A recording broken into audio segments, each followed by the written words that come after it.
اگر عوام کسی بھی ملک کے اپنے لیے اچھے لیڈر چن لیں اور آپ کے پاس اچھے لیڈر یا اچھے رہنما، اچھے سیاسی لوگ موجود ہوں، تو سسٹم کوئی بھی ہو وہ کامیاب ہو جائے گا۔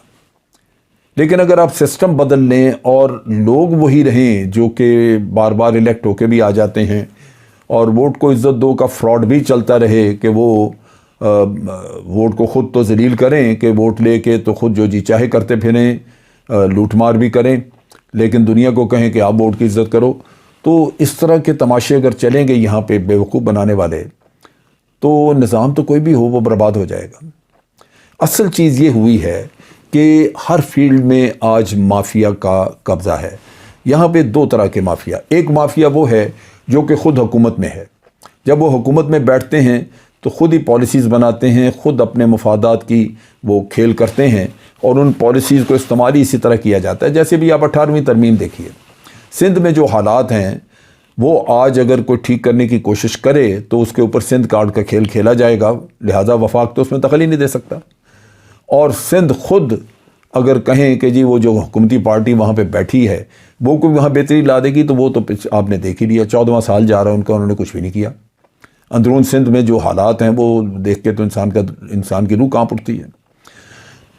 مافیاز ہیں، آپ دیکھیں کہ کرپٹ مافیا، انہوں نے کمائی اتنی کی، ان کی جیبوں میں اتنا پیسہ ہے کہ آج پورا نظام ان کا تابع ہے، وہ خرید سکتے ہیں انڈیویجولز کو بھی اور پورے نظام کو۔ انڈسٹریل مافیا، یہاں پہ آپ کی انڈسٹری جو لگی ہوئی ہے یہ لوگوں نے یہیں کمایا، یہاں سے لے کے پیسہ انڈسٹریز بڑھائیں، 1 سے 2، 2 سے 4 تک پہنچے۔ لیکن اگر آپ ان سے ٹیکس لینے لگیں، تھوڑی سختی کریں، تو وہ کہتے ہیں جی ہم تو نیب کے پاس نہیں جائیں گے، ہمیں تو آپ وہ نیب والا اگر کریں گے تو ہم اپنی تمام انڈسٹری اٹھا کے بنگلہ دیش لے جائیں گے۔ یہ ملک کے ساتھ محبت کا عالم ہے، ہم اپنی انڈسٹری اٹھا کے سری لنکا لے جائیں گے۔ آپ سوچئے کہ کیا حق بنتا ہے ان کا انڈسٹری یہاں سے اٹھانے کا، جب کمائی آپ نے یہاں کی ہے، یہاں کے لوگوں کا حق ہے کہ ان کی زندگی میں بہتری آئے، یہاں کے عوام کا اور گورنمنٹ کا حق ہے کہ ان کو ٹیکس جائے، آپ آگے سے آنکھیں دکھاتے ہیں کہ میں اٹھا کے ہم باہر چلے جائیں گے۔ اور پھر اس کے ساتھ دیکھیے کہ یعنی کوئی فیلڈ لے لیجئے اس میں مافیاز بیٹھی ہیں، ایون بیوروکریسی میں مافیاز بیٹھی ہیں، دفتروں کے لوگ قلم چھوڑ دیتے ہیں، کوئی کچھ نہیں بگاڑ سکتا، وہ کام ہی نہیں کرتے، کہتے ہیں جی ہمیں کون پوچھے گا، پوچھنے والے اگر آپ پوچھیں گے پھر یہ پڑھیں آپ کے کام شام، کام نہیں کریں گے، لہٰذا آپ کو مجبوراً آنکھیں بند کرنی پڑتی ہیں، وہ کرپشن بھی کریں کام بھی کریں۔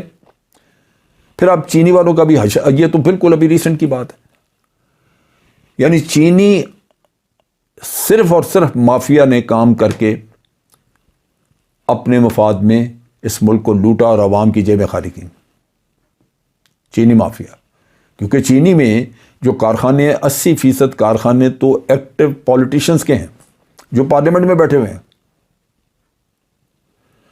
تو جب آپ مافیاز کے حوالے اپنا ملک کر دیں تو توقع سے کریں کہ کوئی حالات بہتر ہوں گے، وہ کبھی نہیں ہوں گے۔ یہ عوام کو سوچنا ہوگا کہ کیا ہمارے اس وتیرے سے ملک بہتر ہوگا، ان کی زندگیاں بہتر ہوں گی؟ نہیں، سوچنا ہم نے یہ ہے کہ کیا ہم اپنی آئندہ آنے والی جنریشنز کو یہی کچھ دے کے جائیں گے یا ہم نے کچھ بہتر چیزیں دے کے جانا ہے۔ اگر ہم نے ملک کو کچھ بہتری کی طرف لے کے جانا ہے تو پھر ہمیں ان مافیا سے جان چھڑانی اشد ضروری ہوگی۔ یہ مافیا اتنی مضبوط ہے کہ عمران خان کی بہترین کوششوں کے باوجود پچھلے 3-4 سال میں ایک بھی میگا کرپشن کا کیس حل نہیں ہو سکا۔ ان کا ایک ہی راگ ہے کہ ہم معصوم ہیں، یہ ہم سے دشمنی کر رہے ہیں عمران خان۔ اگر یہ دشمنی کر رہا ہے تو ملک لوٹا کس نے ہے؟ اگر یہ دشمنی کر رہا ہے تو آپ کی جائیدادیں باہر کیسے ہیں؟ اس کا کوئی جواب نہیں۔ تو یہ دیکھنا ہوگا کہ ہمیں اپنی آئندہ نسل کے لیے کیا چھوڑ کے جانا ہے۔ یہی کچھ ہم مجرم ہیں، ہماری نسل نے بگاڑ پیدا کیا ہے، ہمیں اس کی سزا ہمیں ملنی چاہیے، ہماری اولادوں کو نہیں ملنی چاہیے۔ ہمیں کچھ نہ کچھ کر کے جانا چاہیے تاکہ اس گناہ کی جو ہم نے اتنے سالوں کیا ہے اس کی کچھ تلافی ہو جائے۔ ہمیں قائد اعظم نے بہت اچھا ملک دیا تھا، آپ سوچ نہیں سکتے کہ اس وقت انتہائی غربت کے باوجود حالات بہتر تھے۔ پھر 71 کی جنگ سے پہلے تک، ہمارے 69 تک، یہ ملک تھا جو کہ چائنا کو، جرمنی وغیرہ کو قرضہ دیتا تھا، آج ہم ان کے پاؤں کے نزدیک بھی نہیں ہیں۔ تو یہ سوچنا ہوگا کہ ان مافیا سے کیسے جان چھڑانی ہے، کیونکہ ان مافیا میں صرف یہ مافیا کے لوگ امیر ہوئے ہیں، ملک تو لٹتا گیا ہے۔ آج کے لیے اتنا ہی۔ افواج پاکستان زندہ باد، پاکستان پائندہ باد۔